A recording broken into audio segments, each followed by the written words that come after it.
This is Anna. This is Christina. This is Tanya. And you're listening to Life, Crime, and Life, Betrayal. Crime, and Betrayal. Life, Crime, and Betrayal. Hello, everyone. Welcome to Series 4, or Season 4 of our podcast. Ladies, can you believe it? It's been, 5 times 4? 25. Wow. Okay, no, it's not 25. Yeah, I It's know. like... It's funny.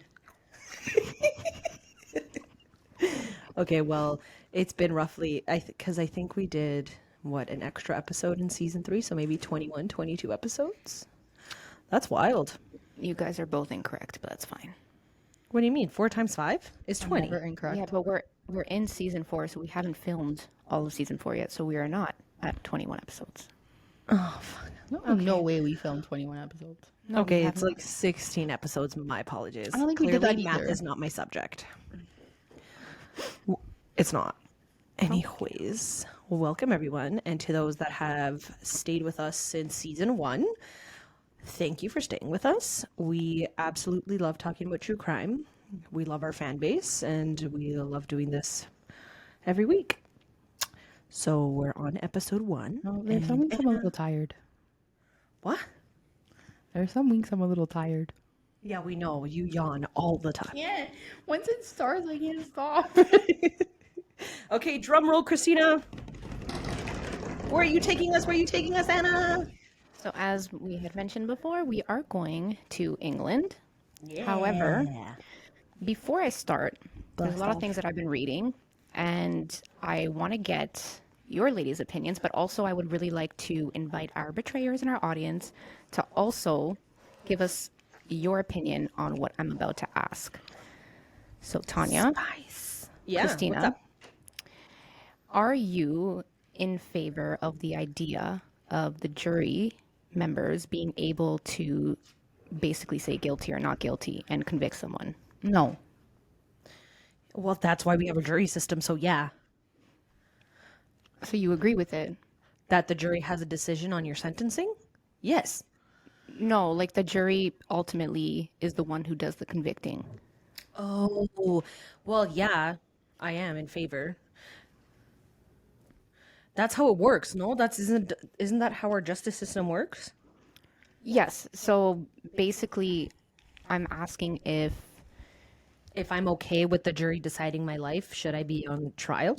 yeah, or do you think that there should be something more sufficient that is just overall better to make sure that the person who gets sentenced and who is put in prison is actually guilty of what they're accused of? But what are you insinuating though? So it's like, do we rely?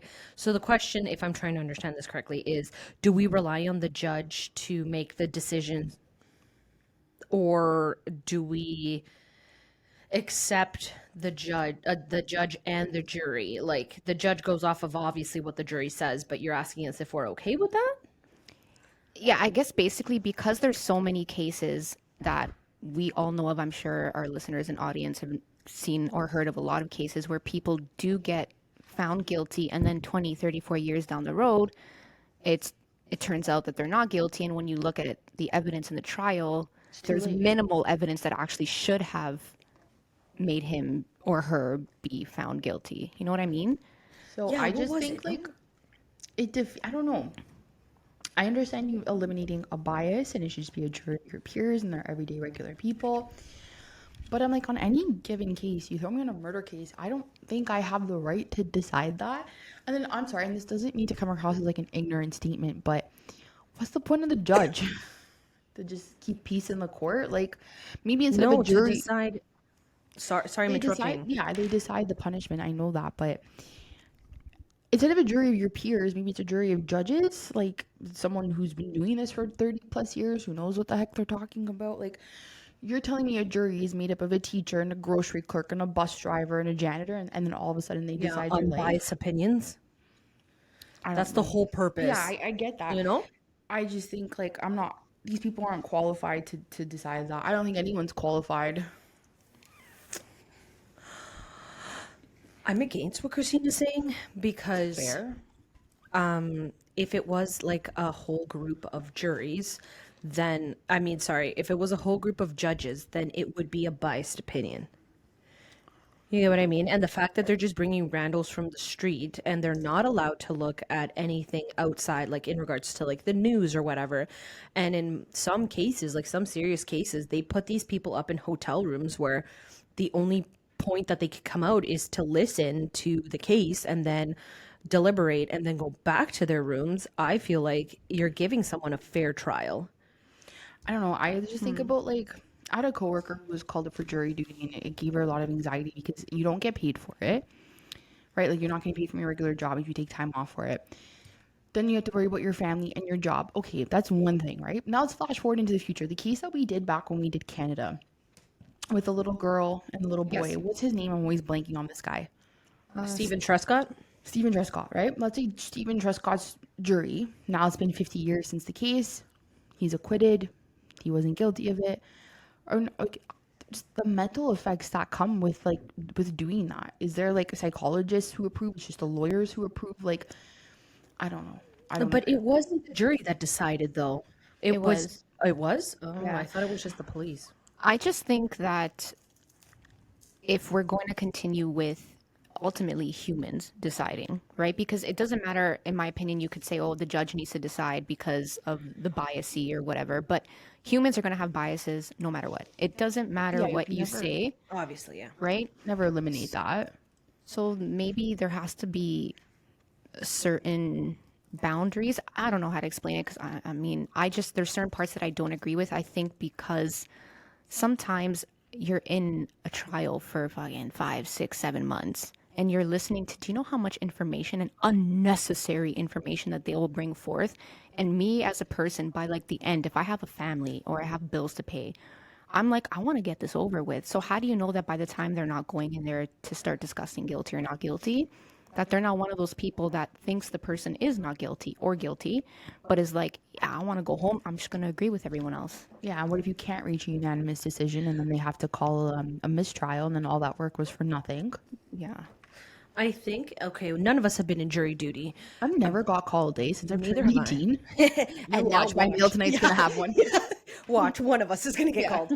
But honestly, I feel like they're there with the notes and everything. But when you're deliberating as a jury, you have to, if this is how I'm picturing it, you go around and you're like, I think because of this, and this, he's guilty, she's guilty, they're guilty, kind of thing. Like you have to give an explanation. And that eliminates the whole fact like, oh fuck, I just want to get this over with. Like I'm gonna agree with everybody because as you're talking about that situation, Anna, I was thinking about have you seen the whole Menendez brothers series? You know when Love that it. lady has a heart attack because so they were deliberating as a jury and she's like, no, he's guilty, and then she has like a heart attack, passes away, and they have to bring somebody else in. Yes. That's how I'm thinking, like that's how it goes, because you see on TV they're all around the table and they're giving their explanation. So I feel like a lot of people get into it because they believe certain facts, which is fine. And you're allowed to say, yes, I believe them. No, I don't believe them. And at the end of the day, if you're outnumbered, then your conscience is cleared, if that makes sense. Interesting. You guys both bring forth interesting details, and hopefully you viewers, listeners can also bring forth some of your ideas or your opinions. Definitely like to read them because I don't know fully where I stand on this. I'm definitely going to ask my husband, though, because I know I ramble a lot about law, and he is in the law, like in law enforcement. So sometimes he's like, hey, what you're saying is pretty biased, blah, blah, blah. But I want to know what his take is on it because he has seen more than any of us have. So I might ask him. Okay, so this is what we'll do. Ask him, and then on the next episode, Call give him us your right now. findings. Ooh. Well, I was kidding. No, I'm kidding. Hold on. I'm gonna stop the podcast for her to make a phone call. No, I'm going to actually call him. Hey, baby, you're caller 8.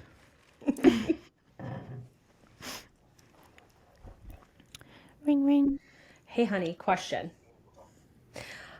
We're recording, and I just want to know if you can give some insight on something.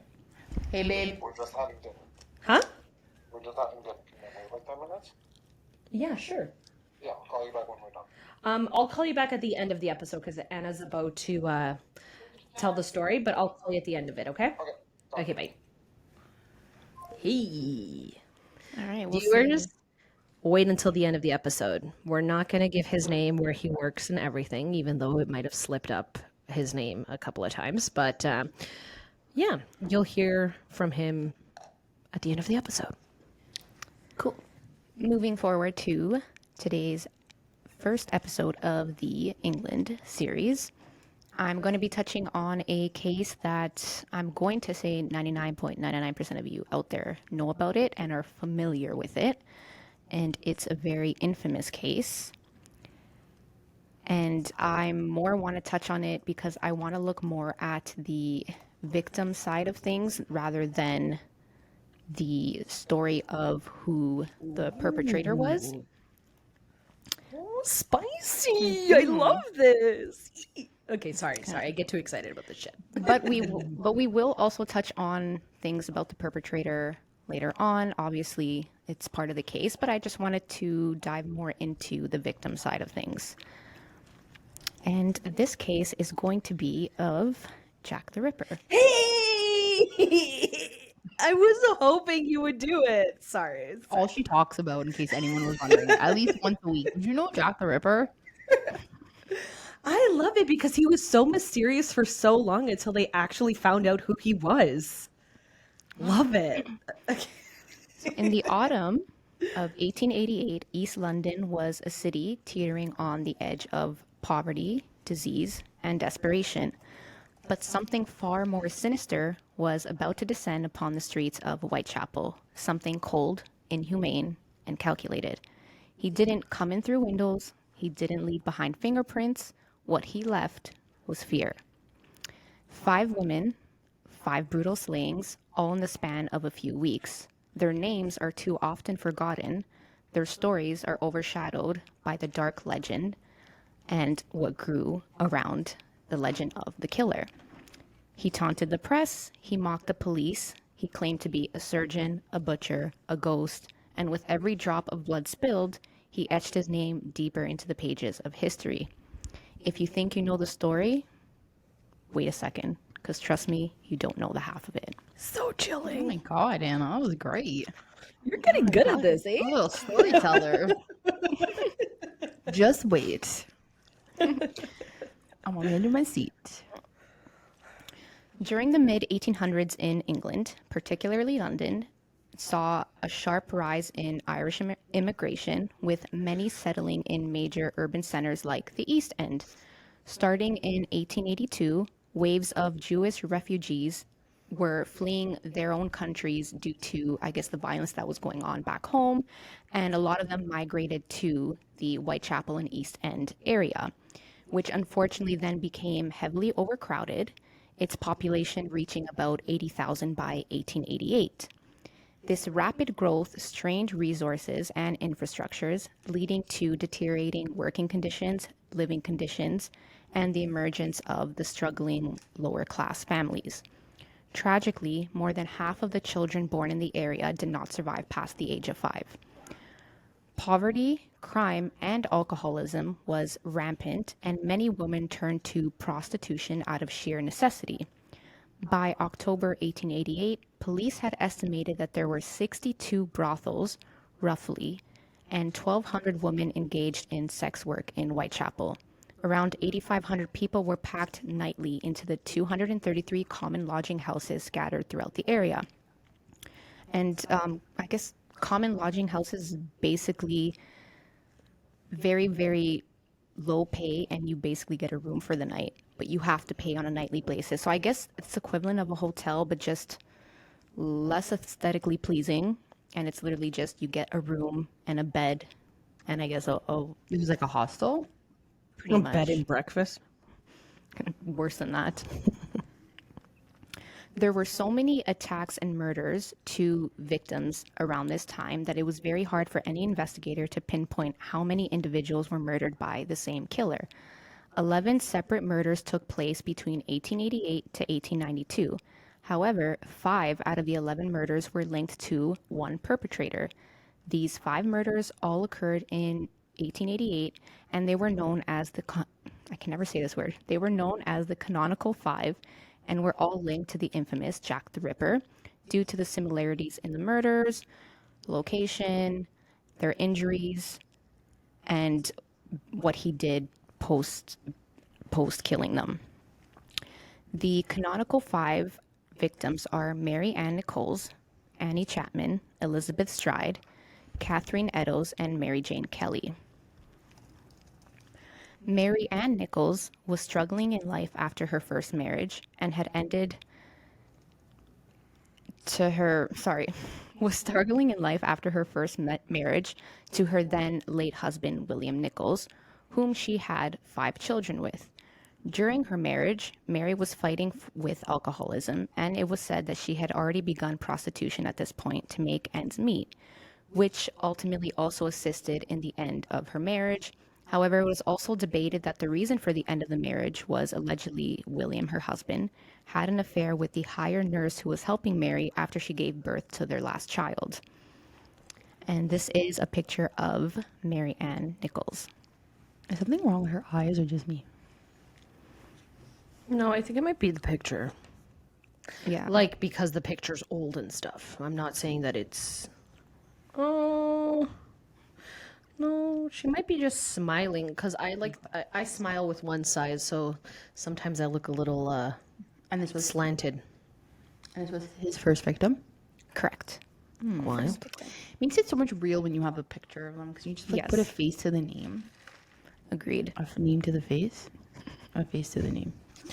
Name to the face, face to the name, and it looks like she has a cute little heart. She looks like she's like a maid. I wonder what. She looked like she was such a happy girl. Yeah. Yeah. So after Mary Ann Nichols parted ways with her husband, she definitely seemed to drift from place to place, never securing a stable home.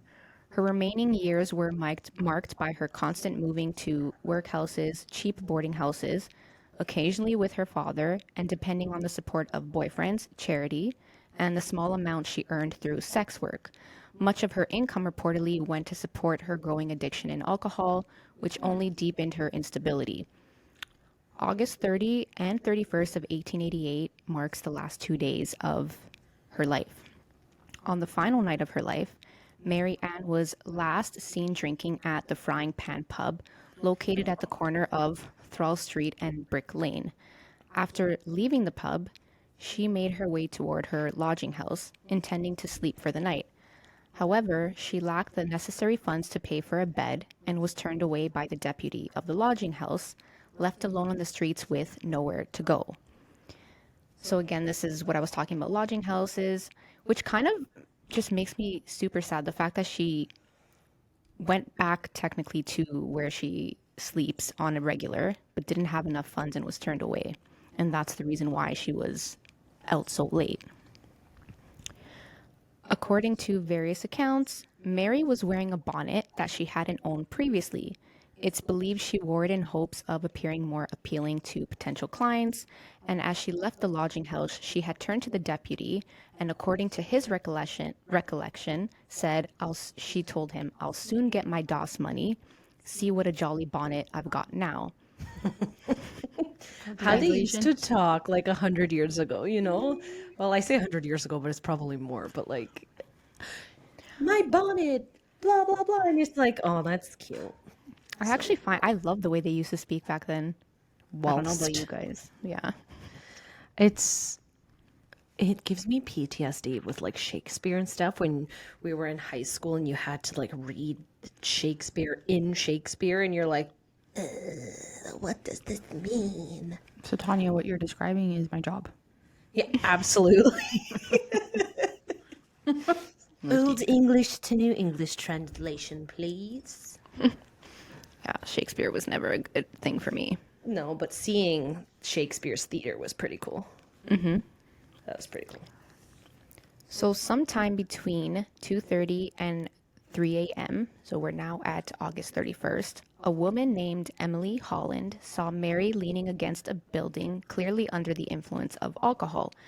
Emily recalled that Mary mentioned she had earned some money earlier in the evening, but she had already spent it, most likely to drinking, and now she was struggling to find a place to stay.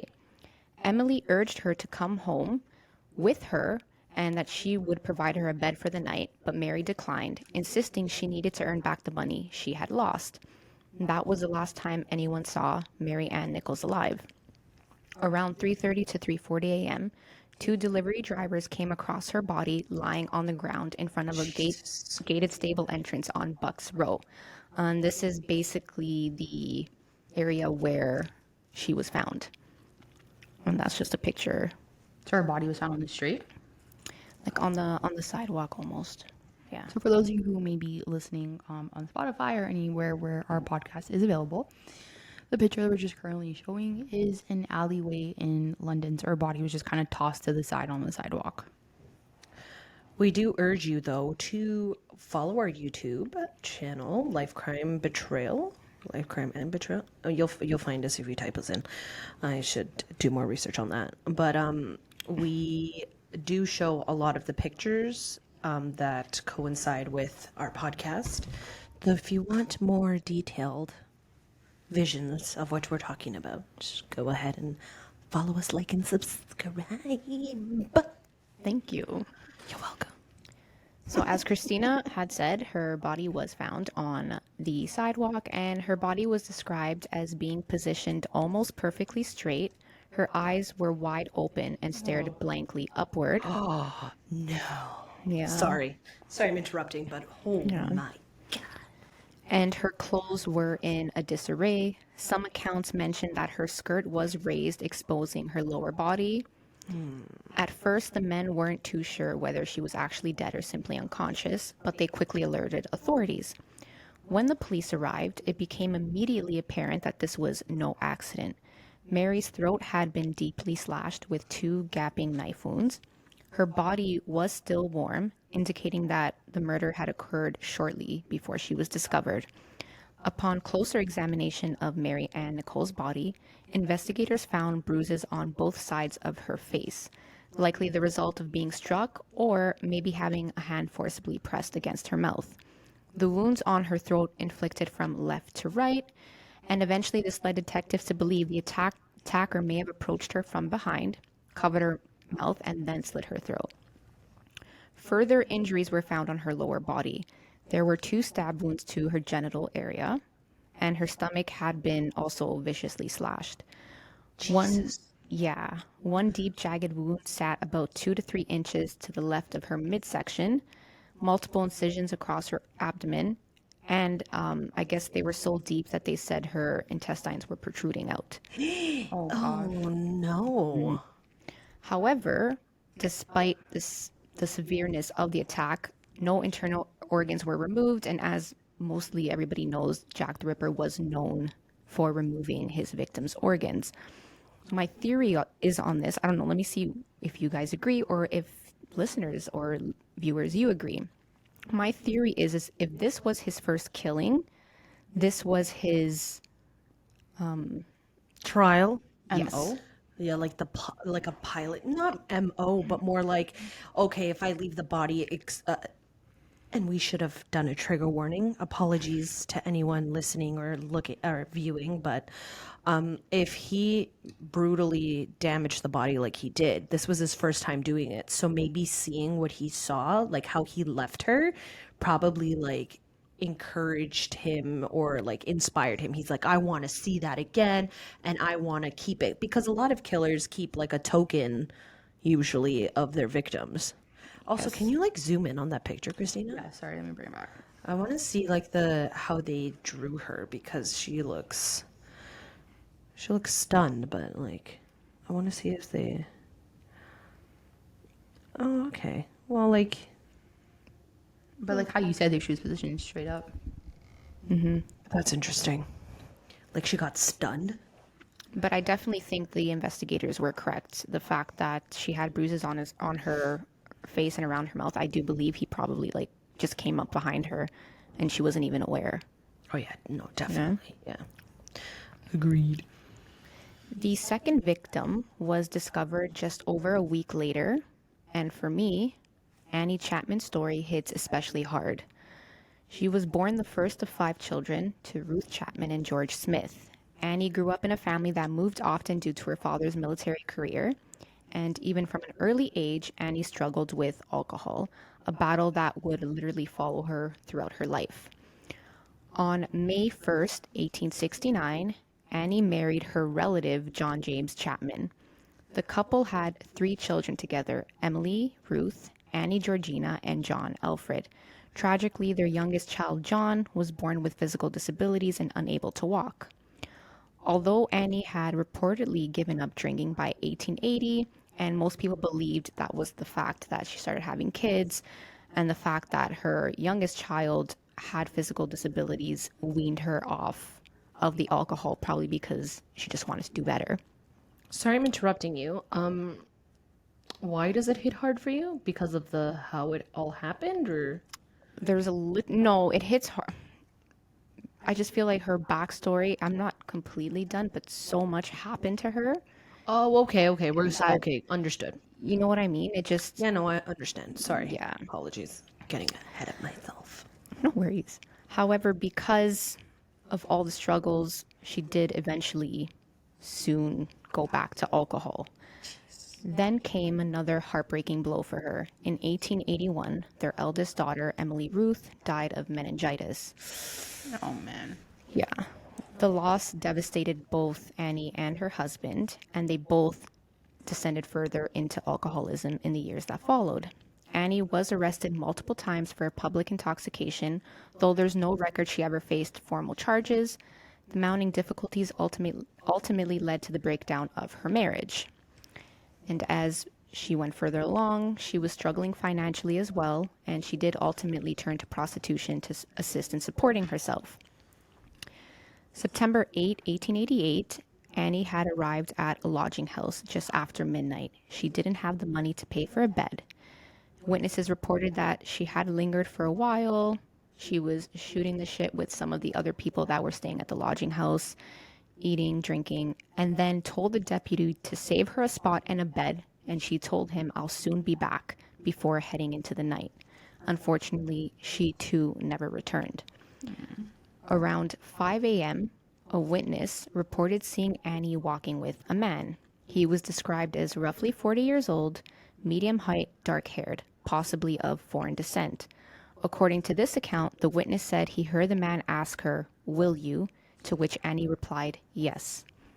Between 5:15 and 5:45 a.m., Albert Caddish, a resident of 27 Hanbury Street, stepped into his backyard. As he passed the fence separating his property from 29 Hanbury Street, he heard a woman say "no," followed by something or someone falling against the fence. He thought little of it and carried on with his morning routine. Just before 6 a.m., an elderly resident of 29 Hanbury Street named John Davis made a gruesome discovery. The front door was ajar, and in the narrow backyard near the steps, he found Annie Chapman's mutilated body lying on the cold ground. Authorities were immediately alerted, and when the attending doctor arrived at the scene, he quickly made a disturbing connection between Annie Chapman's murder and that of Mary Ann Nichols. The similarities to him were striking. Both victims had suffered long, deep slashes to the throat, and both bore signs of deliberate mutilation. The doctor concluded that the same type of knife, or possibly even the same weapon, had been used in both killings. Annie's injuries were particularly gruesome. She had been disemboweled, and sections of flesh from her stomach had been placed deliberately across her shoulder. Her small intestines had been removed and draped above her right shoulder. Parts of her bladder and uterus were missing, suggesting that possibly the killer had taken them. Her face was swollen and her tongue was sticking out or protruding slightly from her mouth, and that led them to believe that she may have been asphyxiated before her throat was cut. And this picture that we are showing you right now is the area where her body was found. So, from my understanding, she was kind of halfway where the door is and then halfway sticking out, or almost all the way sticking out, but she was right where those steps were. Jesus. The estimated time of death became a point of contention. While witnesses placed her alive as late as 5:30 a.m., the doctor believed she had died around 4:30 a.m. or earlier, which also then cast doubt on the several eyewitnesses' accounts and what they saw and heard. So who knows who was actually factual or not factual? So do you think at this point in time, especially in the 1800s, like the late 1800s, when a doctor says, "No, y'all are wrong. She died at 4:30," but everybody else heard her scream and cry at 5:30, do you like believe the doctor? Do you believe the people? Because there's not enough like technology. Sorry, I hit my mic. There's not enough technology at that time to distinguish. Like maybe they might have like he might have guesstimated because of the condition of the body, but So I watch this true crime podcast that has a detective, or he was shut them a. out. Shut them out. Let's go. What Can are you I? I listening? don't know. I don't want to say his name. I don't know if it's like. No, but what's the podcast? The podcast is called. Fuck me now. I can't even remember. And I listen to it like every week.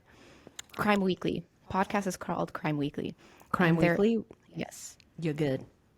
And there is a detective that's on there, and he used to work in the police force as well. And just sometimes the way he would describe it is sometimes when a witness says something, you have to give them the leeway of a little bit of time because their recollection on the exact timing may be off. But he may say that, oh, I saw a blue van at 4 a.m., but it might have been 3 a.m. So does that mean that it's not true? No, it just means that their memory is Yeah. not, plus if you're traumatized by something, it might also, It's also kind of like playing broken telephone. The more you tell the story, the more it gets yes. like whatever I'm looking for. What word are you looking for, English teacher? The more you tell the story, the more it gets misinterpreted. Or you There forget key you go. details. Ding ding ding ding That ding was ding. a tough one for me there. Just weeks after Annie Chapman's murder, the killer struck again. This time, Been not, busy.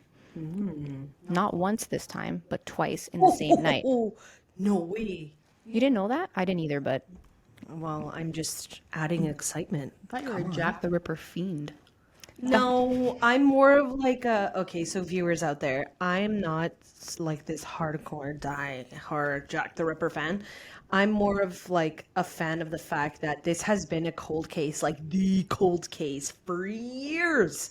And I'm talking about like a century, over a century, like 130 years old. And they got to solve it because of technology.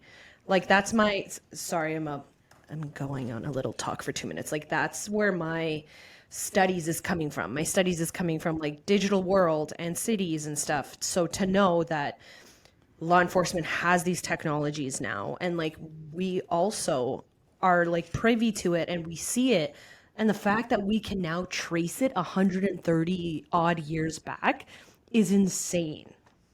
So this is raw reaction because I don't deep dive, but that was wow. interesting. Okay. The two victims were Elizabeth Stride and Catherine Eddowes, both of whom had endured deeply troubled lives as well. Elizabeth Stride originally was from Sweden, led also a transient existence before eventually settling in London. She married John Thomas Stride, a man 22 years her senior, when she was just about 25 years old, so that would make him almost 50 at the time that they were married. Jesus.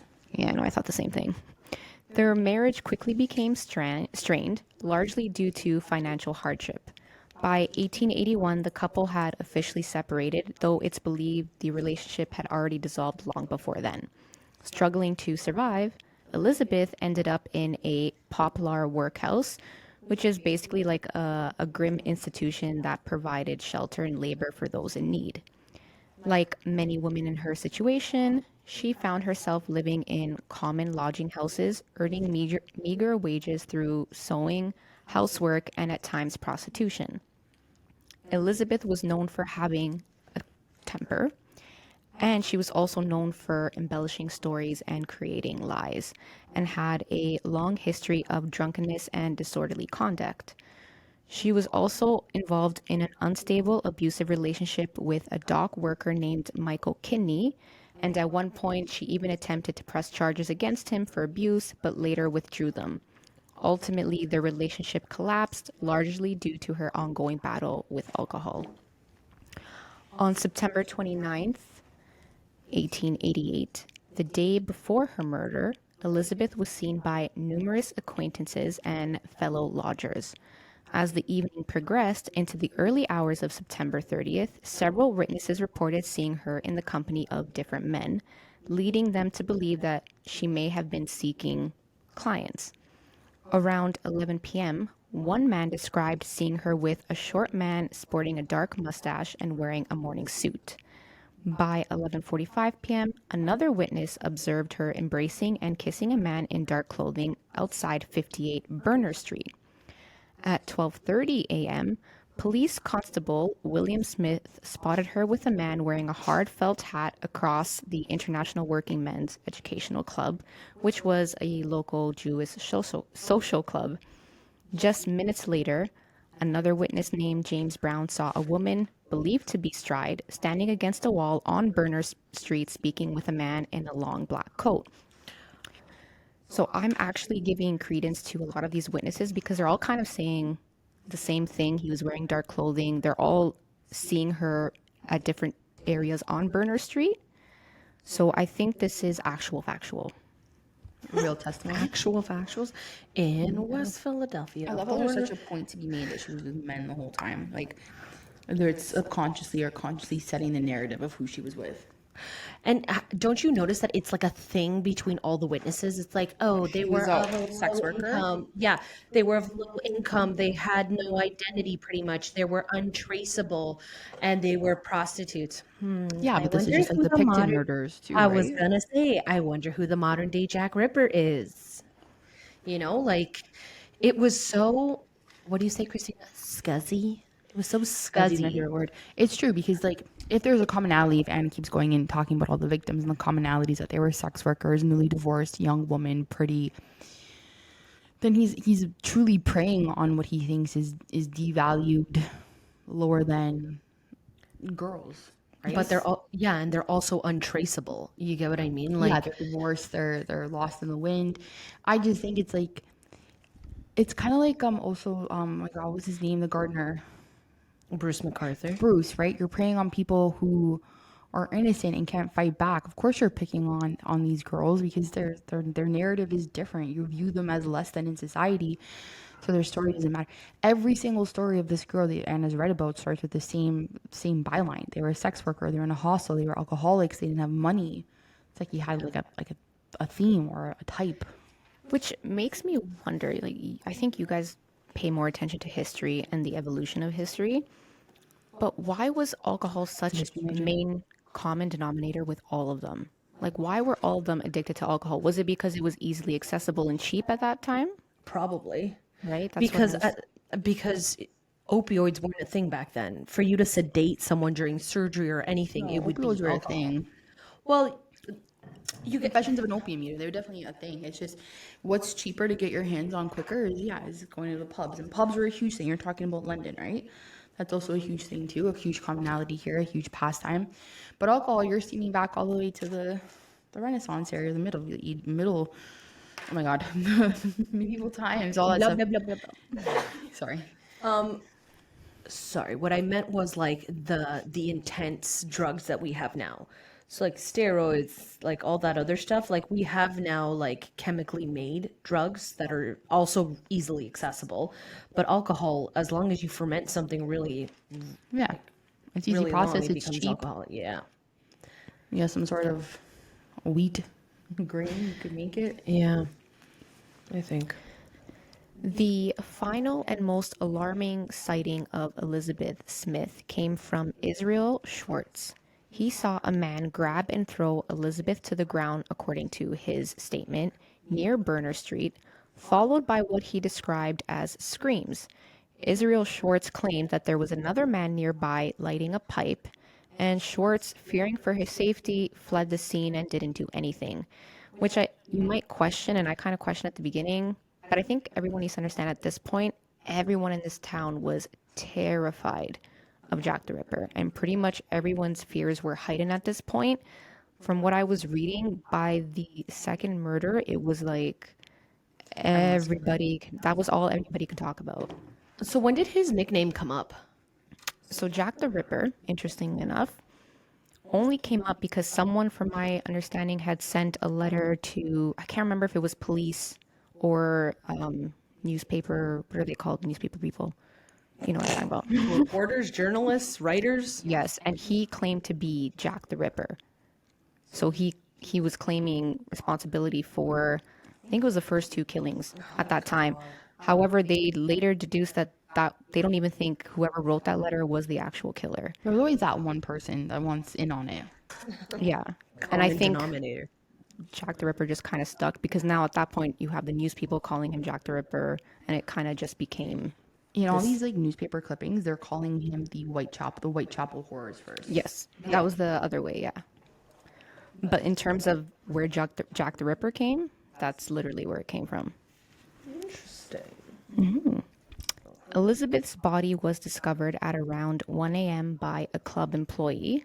Blood was still oozing from a single deep cut to her neck, and her body was still warm. Again, this indicating that the attack had occurred moments earlier or a short while earlier.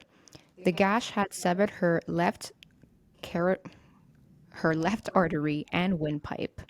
A bruise stained the area under her right eyebrow. However, what was unusual was the absence of further mutilation. Initially, this led police to believe the murder may not have been connected to Jack the Ripper, but that theory was ultimately short-lived.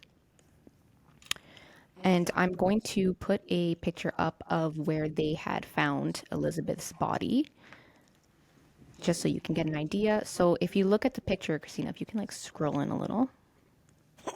Okay, so you see where that on one of the building looks like a clock on the side of the building Here? Oh, no, over there. Right there. Yeah. Right there. Yeah. right there. That's where they said her body was near there. It's so like interesting that these places still exist. You can just walk past it. I know a dead body lay there once. A I know. murdered dead body. So the theory that someone else might have killed Elizabeth Smith was short-lived because only about 45 minutes later, between 1:45 and 2 a.m., the mutilated body of Catherine Eddowes was discovered by P.C. Edward Watkins in Mitre Square, just a short distance away. Catherine's life had been riddled with hardship. She was an orphan at just 15. She and her siblings were then placed in a workhouse. She lived hand to mouth, often relying on domestic labor, cleaning, sewing, particularly for families in the Jewish community around Brick Lane. It's believed she also occasionally turned to prostitution when work was scarce. Is it scarce or scarce? It's scarce, isn't it? Scarce. Where's the button? Where's the button? We need the frickin' button. Every time she says a word wrong, scarce. Scarce. That's Or when she spells it wrong. I thought you were gonna say sparse instead of scarce. after I read it, I was like, that doesn't sound very proper. You're so cute. That's all that matters. On the evening of September 29th, around 8:30 p.m., PC Louis Frederick Robertson found Catherine lying drunk on the pavement. She was so inebriated she couldn't stand and was taken to the police station to sober up. By 1 a.m., she was deemed fit to leave and was released from police custody. Shortly after, 3 witnesses saw her walking through an alley. One of them, Joseph Lawande, reported seeing her speaking to a man of medium build with a mustache, and it was the last time she was also reported to have been seen alive. And there's a theme there. Most of the people that say that they saw one of the victims with a man all had mustaches. If you click that in, Of foreign, like he was foreign. You knew he wasn't from there. and he was dressed in dark suit or a long coat. Like they're all very similar. Catherine's body was found in Mitre Square, her throat slashed and face horribly mutilated. Her abdomen had been savagely cut open, and her intestines were removed and arranged over her right shoulder. Oh my god. A deep incision stretched across her cheek and nose, cutting down to the bone. Her left kidney had been removed and taken from the scene of the crime. What's he doing with this stuff? And Eating here, them. Nom nom nom nom. I hope not. Maybe. He was, because what do you do with like rotting organs? Then you toss them in the garbage and then someone finds them. This man obviously had an obsession with organs, Yeah, which makes me believe that he might be a doctor could be. Or a butcher, or a barber surgeon. or just a psycho. This picture that we have up is where her body was found, and it's kind of it's dark, so I don't know if you can see it, but near the fence in the back is where her body was found near. Like where the brick wall is in the back? Correct, yeah. Like here? No, left. Oh, here? Yeah. That area, yeah. They said fence. That's the only thing that looks like a fence to me, right? Well, it might have been a fence at the time. Yeah, that's true. Because when was this picture taken? I think it was literally the pictures that were taken during that time. Yeah. It's interesting because he's just like he wants to make it known that this was his work, that the bodies are just so readily available and out in the open, like. But all this secrecy to keep his name and everything under wraps, and his work is sloppy. If he's like mutilating them, and leaving them there, but it's like he wants the world to know. Like, you kill a body and you hide it, you burn it, I don't know, move it out of the scene of the crime. Yeah. That's interesting. Very. Out of all the victims so far, Catherine's injuries were the most severe. They were precise and methodical, and they were often described as almost surgical.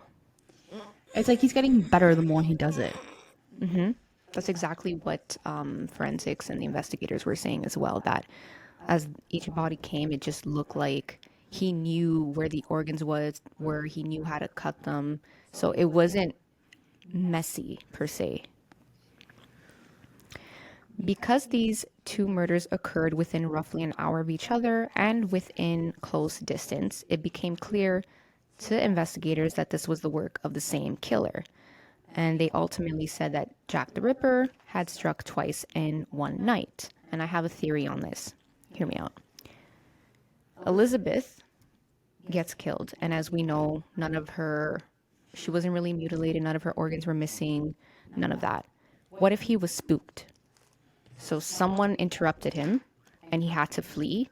And because he didn't do what he had to do, or what he wanted to do, he had to find a second victim. I was thinking that because you were mentioning that there was an onlooker pretty much that saw him like drag her and everything. So there was a guy lighting a pipe and then there was a guy in the distance. 100%. So he probably heard the pipe going off. He probably heard a gasp from the other guy and fled. Yeah, because why was one so methodical and so surgical, like, and the other one just sloppy? It's like he Yeah. didn't get his fill for the night. God, ew. I think my theory has a little... I think it's my turn to say TPS, hire me. Is that what it's called? Yes. TPS, hire her. I know the murder's like 200 years old, but we might have solved it. They did solve it. I'm excited to hear the ending of this because they did solve it. Allegedly. Allegedly. The final victim officially linked to Jack the Ripper was Mary Jane Kelly, and in many ways, she remains the most mysterious of them all. Unlike the other victims, Mary's murder didn't take place in a dark alley or on the street. Instead, it happened behind closed doors in the small rented room where she lived. Because Mary Jane Kelly's literally she's the one victim that no one knew really anything about. There's not much detail on her early life. Even her real name was debated. So she reportedly went by several aliases over the years. And the details that we do have are patchy and they're often very speculative. So I don't even want to put a picture of her up because there's so many different ones. I don't know which one is actually her. They all just seem to be Wild. drawings rather than real ones of her, anyways. Yeah. And I'm telling you, they're saying some people will say she had red hair. Some people said black. Some people have said this. Some people said she was short. Some people... So But she was the last murderer? Victim. that they linked to Jack the Ripper. I don't know if Oh, so it's these aren't actually... chronological? This is, yes. Okay, yeah, that's what I meant. So anything after that, if it didn't look like Jack the Ripper, it looked like half of Jack the Ripper, half of something else, they couldn't specifically say that it was him. So that's why they're only like Anna only found like these people, I'm assuming, because these are like solid linked. Like, yes, we can confirm and stamp and everything versus anyone that came after that. Maybe he Correct. got sloppy. Maybe he just thought that people were on him. So, So, according to what I could find, Mary Jane Kelly was said to have been married to a coal miner named Davis at the age of around 16, who was tragically killed a few years later in a mining explosion.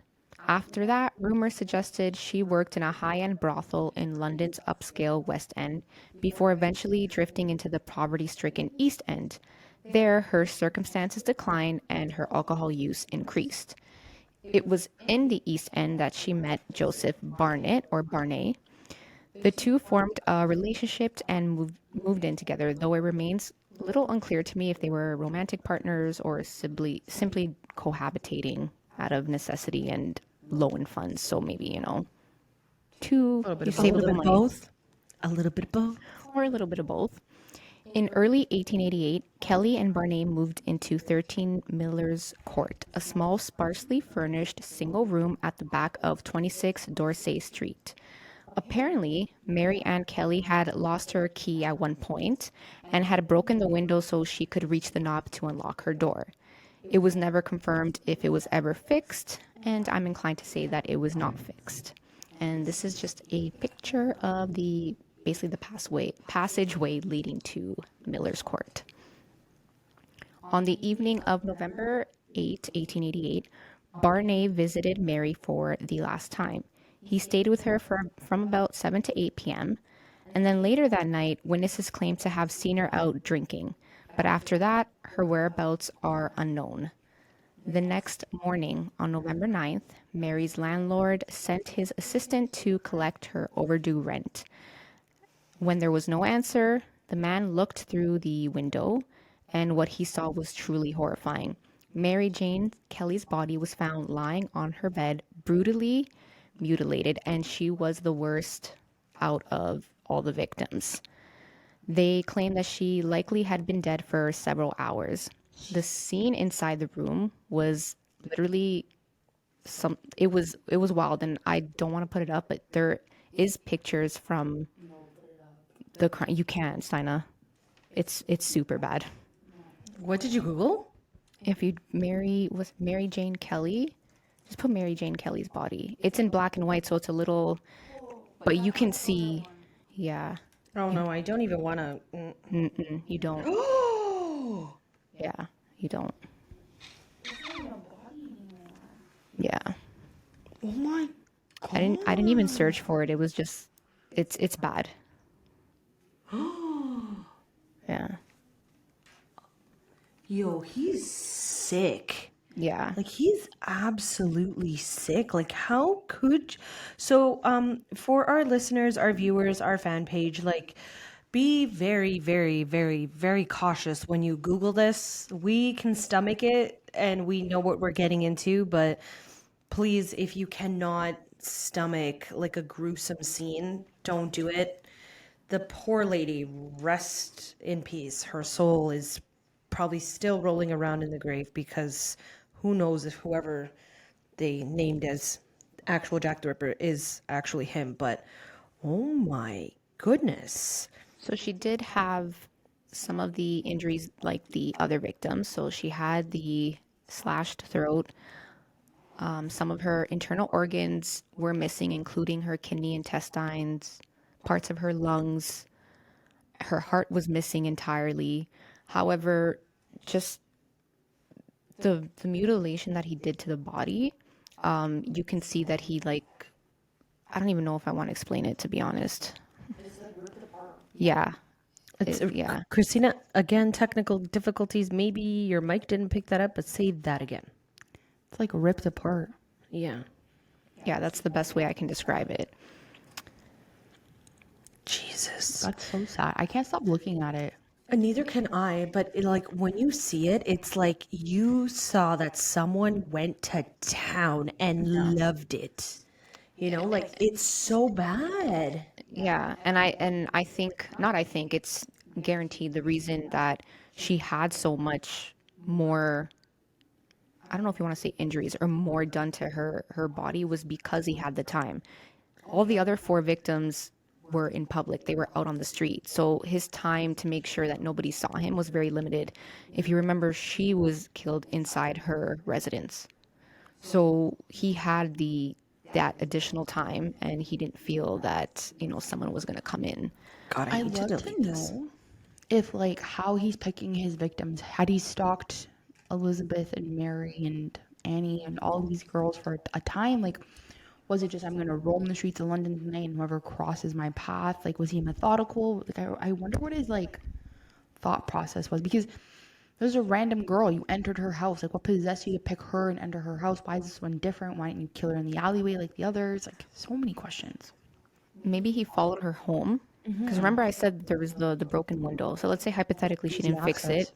And that's how she was getting into her own house because she was reaching in from the broken window and unlocking her door. Right? So maybe he followed her, he saw her doing it, and he did the same thing. Or here's another theory. Tell me. Maybe he followed her home and her door actually worked, but he got her as soon as she opened the door because he's well known for grabbing his victims from behind, right? So as soon as because if we look at go back to the picture of the house, Chris. Please, mi amor. Okay, good. Okay. So if we look at the picture of the house, Christina's gonna put it up in like 5, 4, 3, 2, 1. Okay. You see how it looks like it's on like a busy street? So my whole thing is out of these 3 doors, let's just say one of them, okay? She has to turn her back to the busy street or to an empty street to open her door. So he either was walking back, stalking her from wherever she was coming from, noticed that she had to turn her back, or she was fumbling for her keys, grabs her, puts whatever he does to his other victims on their mouth, potentially strangling her because that's how they die. They die of asphyxiation. Sees that no one is home because all the lights are off, I'm assuming, drags her to the one and only bedroom that is there and just goes to town. Yeah. Because if we're putting like the way he does things, that would be his natural instinct, right? His natural instinct wouldn't be opening a door or whatever.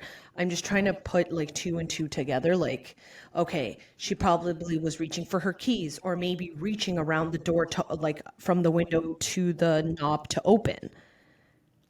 Because for him, it was easy. So he just wanted quickly in and out. Not in it, like quickly in and out, but like no forceful entry. Right? Yes. Yeah. I mean, it's definitely plausible because it is in order to get into wherever you have to go within those doors, you do have to put your back to whatever oncoming traffic there It's is. just like any classic way a murder would get to you and get you from Yeah. where you least expect it.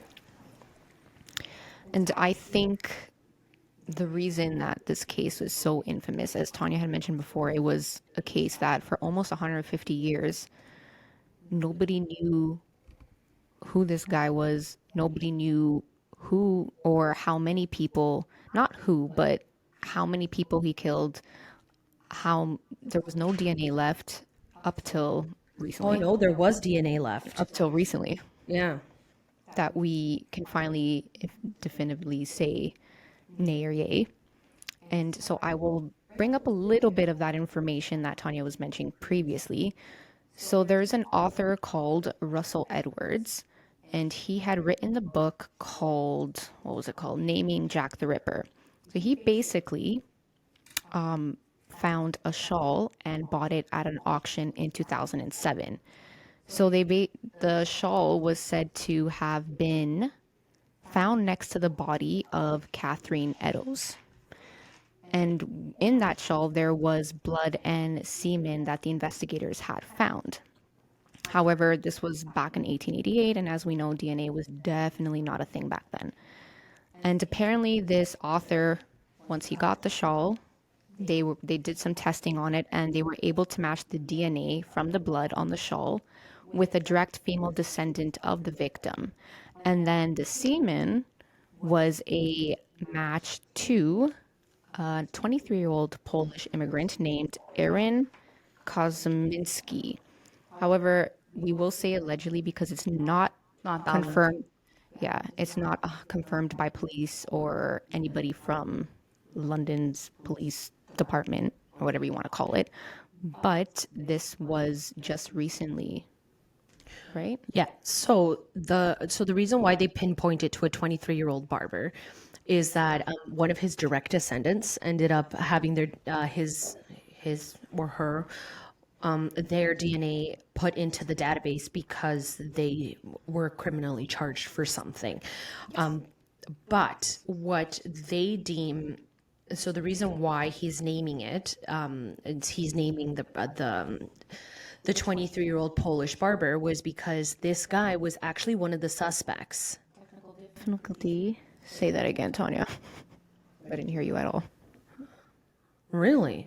Well, just the last part, just the last part. Okay, so the reason why they link him to the 23-year-old barber was because one of his relatives' DNA is in the database, but also the reason why the author of this book, this researcher, the guy that wants to put a name to or a face to the famous name Jack the Ripper, is the reason why he's so dead set and so hardcore, like, yes, this is the guy, was because this guy was actually one of the suspects at the time.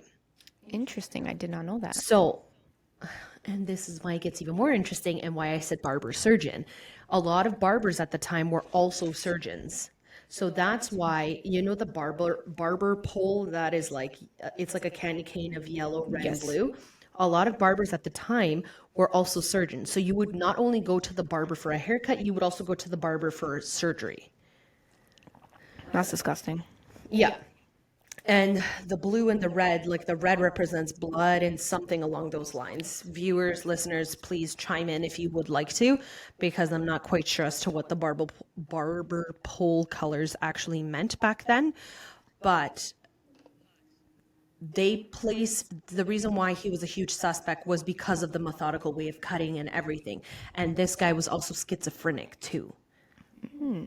So there was a lot of things pointing to him at the time, but I guess because they didn't have solid evidence or no one could place him right at the scene, like no one could actually see his face, they couldn't put two and two together. But also, mind you, you said that he was of foreign descent. He did have a mustache. I do have actually a picture of what he looks like. And it's also interesting to note that the Aaron Kuzminski person that they think had done this crime was also in and out of psychiatric He died in Yes. wards and stuff. So Yes. So I'm going to share my screen quickly and show you what the potential suspect looks like. Okay. So this is what he looks like. He fits the description. I don't know how hardcore his mustache was back then, but I'm pretty sure you can't see that mustache from afar, because if you could see that mustache from afar, you could see his face. So there is that what if as to how hardcore his mustache could have been. But this is what he looked like. Obviously, he doesn't look English. He looks of foreign descent, and he has a mustache. So he does fit the bill. he does. And, the fact that because I didn't even know that what Tanya's saying about barbers and the whole, them also being doctors and performing surgeries would give some more credence to the theory of the mutilation of the bodies. Let me actually fact check myself for 2 seconds. So the barber surgeon was one of the most common European medical practitioners. So they were more considered like community doctors. With the field of medicine still in its infancy, many barbers began offering services such as bloodletting, cupping, and even amputation and teeth extraction.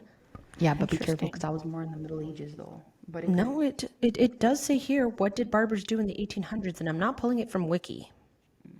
I'm pulling it from a xenonacademy.net, history of barbering.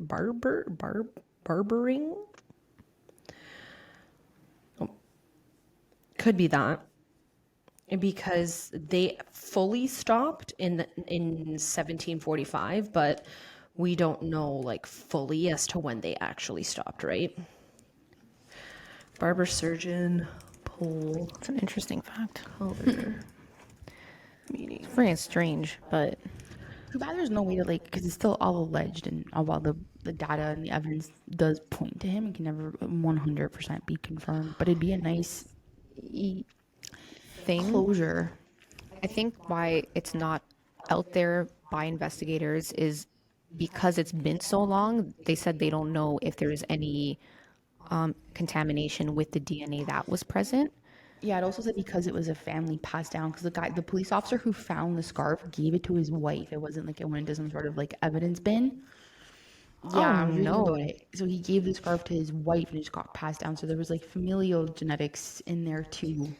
Yeah, but I feel like okay, if you get a wife and if you get like a male, I'm pretty sure because what did when you watch documentaries and they DNA like fact check, they usually say like white caucus male, and then they give like this insane number that you cannot like misidentify that it was of African American descent, Hispanic descent, Asian descent, or something along those lines. So I'm pretty sure if they found multiple DNAs mixed into the sperm, then they would have not deemed it factual. So that's why I'm kind of like leaning towards the fact that this guy is, because technology can now like literally pull, like I'm pretty sure the whole bit and piece of the scarf was tested to see if there was any DNA contamination and what kind of DNA contamination was it. So that's why they got that's why they got the DNA of the blood. And then they started DNA matching it with everyone like along the genealogy of of anyone who was related to these ladies. And then again, started sweeping and saying, okay, is this little blob of semen that we have, is it contaminated? If it's not, okay, who does it belong to? And then the DNA report would be like, okay, white caucus male, blah blah blah. So we're saying that there's an extra layer now to these murders, that he was like either was necrophilia, he was sleeping with them once they were dead, or he was sleeping with them then killing them. Because if it's a semen sample, So who That's was true. hold on, who was the lady that they found it? Catherine Eddowes. Catherine Eddowes. Catherine Eddowes. That's a good point because the only, well, I mean, at least for me, there is a sexual motive just done anything just by mutilating. You know what I mean? Yeah, it's very Okay. intimate. So Yes. she was the fourth victim. Was she the one that was found in the square? No, that yes, yes. Okay. So here's maybe my theory. He went after the prostitutes. So he probably had his way with them and then killed them. Yeah. Because if he quickly fled the scene, because a lot of the witnesses and those who found the bodies said that the bodies were warm enough to not to guesstimate that it happened hours ago and not days ago. Maybe that's how he found them. Maybe because the common theme here was they were all prostitutes. Maybe he had slept with them, whether that night or in the Yeah. past. That's maybe how he. And then that's also a thing too. Like once you engage in sexual intercourse with her, especially because she's a sex worker, it also further strips her of that respect and dignity you have for her. So maybe he saw her as less. I slept with her. Now she's nothing. Now I kill her. Like it adds to Guys. those years. Or here's another theory. He wasn't the killer, but he was maybe one of her like clients. And she did, and because she was poor, she couldn't wash her clothes. No, I think he was the killer. I just think there was maybe a little bit of a history. No, I think that, okay, these women are prostitutes, you have multiple clients. So what if she was with the Polish guy a couple of hours before and then got killed by Jack the Ripper? Oh, so you're saying she slept with the clients and then was killed by somebody else? Yeah, That's actually not like also a terrible theory as well. because he didn't, like, there's no, okay, because if we trace back, okay, now let's just say my whole theory goes out the window of the fact that this Polish guy was Jack the Ripper, okay? There was no identification between these five ladies that they also got abused, right? Yeah.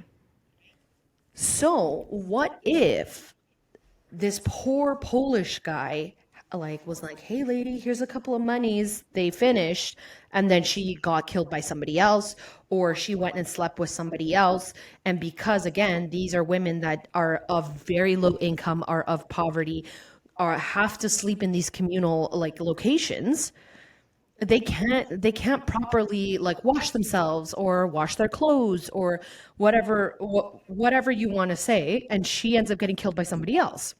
And I think that's why, sorry, I know I'm going on a rant, and I think that's why they're very hesitant to pinpoint this guy as Jack the Ripper, because all of these five ladies are sex workers. So you can't necessarily say this guy did it because it doesn't fit, what'd you call it, Christina? The MO? Yeah, they don't fit the MO. He doesn't fit the bill because that semen sample could be from any one of her clients. It's is plausible theory. Here's Maybe my thing. Remember when we did Stephen Truscott and 50 years later they exhumed the body and tried to like get DNA from her and they couldn't? There was nothing there. Yeah. And that was within the century. You're telling me a scarf that's been passed down through familial transmission held semen and DNA, but like, and after everything that it's been through, and then why just there he killed two, we know, five women, right?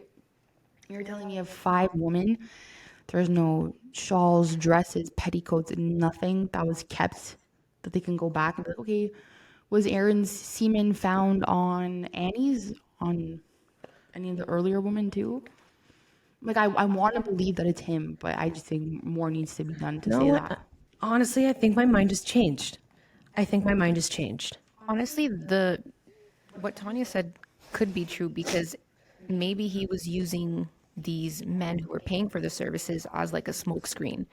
So now it's easier to pin it on someone who had relations with a woman than someone who has no relations with her. This is one of the oldest cold cases. You want to place a murder. So we found his semen and he was considered to be one of the suspects at the time. So it's like the Stephen Truscott. He was with her, so he was slammed with the thing. Yeah. His semen was found. He was a suspect, so it's him. Yeah. It's like shoddy detective work all over again. It's not shoddy detective work. I just think so. So going to Stephen Truscott, I forgot how Lynn Harper was found, but if Raped too. Found in a forest or something. okay, By the farm. okay, now we have to if we're going to compare both, okay, her clothes were obviously changed for funeral, for burial, right? Yes. So you're not going to have the normal clothes she was in. Those clothes are already thrown out in the garbage, disposed of evidence, because we now know that the RCMP likes to get rid of evidence pretty quickly, as we've heard from the Robert Pickton scandal. So that evidence is long gone. Okay, so anything on her person, on her body, will absolutely have gone away, rotted away. Caskets fill up with water and everything. Like, you would get that contamination. Correct. Now we're talking about a piece of clothing that was at the scene of the crime, that even though someone kept it, we don't know the condition she kept it. Let's just assume that she kept it in a box. And she was a true crime junkie, right? Or she's like, you know what, this is from a victim. I want to keep it safe and sound until whatever. Kept it as a family heirloom. But I'm pretty sure that this scarf was kept in a box. Let's just say. It's obviously not going to be thrown around because there's blood and semen on it. But something like that, especially after a century, would potentially be like, would potentially still be on there because it See, it's not so easy when you talk a lot. One, it belonged to the scene of the crime, and two, it's pretty well stored if it's still there, and they can match it to a person, so they know it's Catherine's shawl. They just don't know if that's actually Jack the Ripper. And until, like you said, Christina, like they find something else from a different crime scene, you can't. Yeah. Wild. Yeah, my That is perspective has changed because my theory was like, woo, maybe That it is was true. one of her Like if you clients. had DNA on, let's say, three of the victims and they were all pointing to this Yes. Aaron guy, then maybe more definitively you can say, Yeah. yeah, that's a good point. But anyway, ladies, I hope you enjoyed I did. What a I this classic. did. case.